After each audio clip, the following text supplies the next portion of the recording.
যার জন্মের সময় কোনো শোক বাজেনি, জন্ম থেকেই যে জ্যোতিষীর ছকে বন্দি, যার লগ্ন রাশি রাহু কেতুর দিশা খোঁজা হয়েছে না, তার নিজের জন্য নয়, তার পিতার জন্য, তার ভাইয়ের জন্য, তার স্বামীর জন্য, তার পুত্রের জন্য।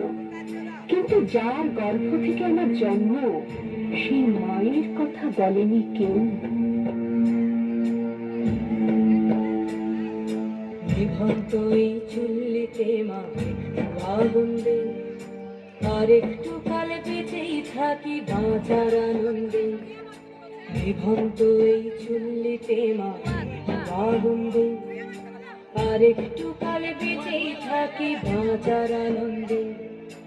নতুন নতুন পায়রা গুলি খাঁচাতে বন্দি, দু এক মুঠো ভাত পেলে তা ওড়াতে বন্দি।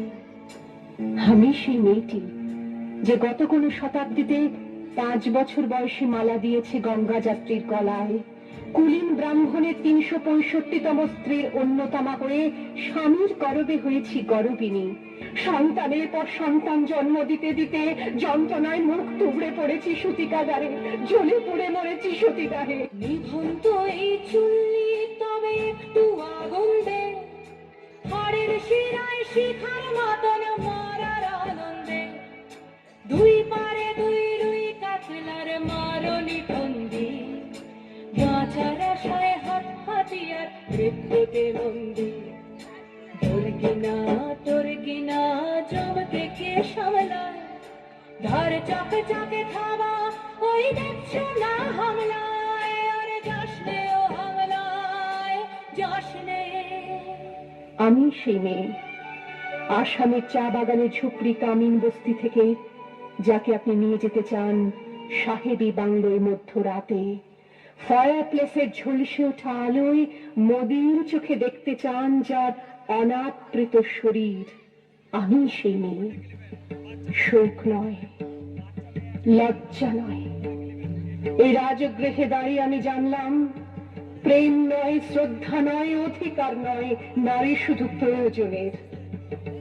প্রতিকার চাইছি না, যা শুধু বিলাসের, সেই বস্ত্র ছিনিয়ে নেয় যদি কোনো দুঃশাসনিক।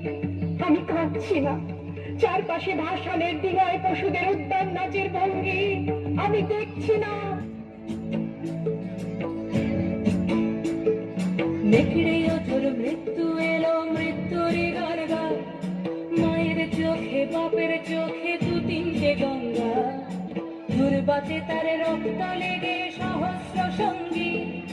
জাগে ধক ধক যজ্ঞে ঢালে সহস্র মনঘি। ধনুর্বাণ নেই, আমি ফিরিয়ে আনছি আমার জন্মের স্মৃতি। যজ্ঞের আগুন, দ্রৌপদী নই, নই পাঞ্চালী, নই ভরত কুলবধূ। আমি কৃষ্ণা, যজ্ঞাগ্নি সম্ভূতা, শুধু নারী এক। নিভন্ত এই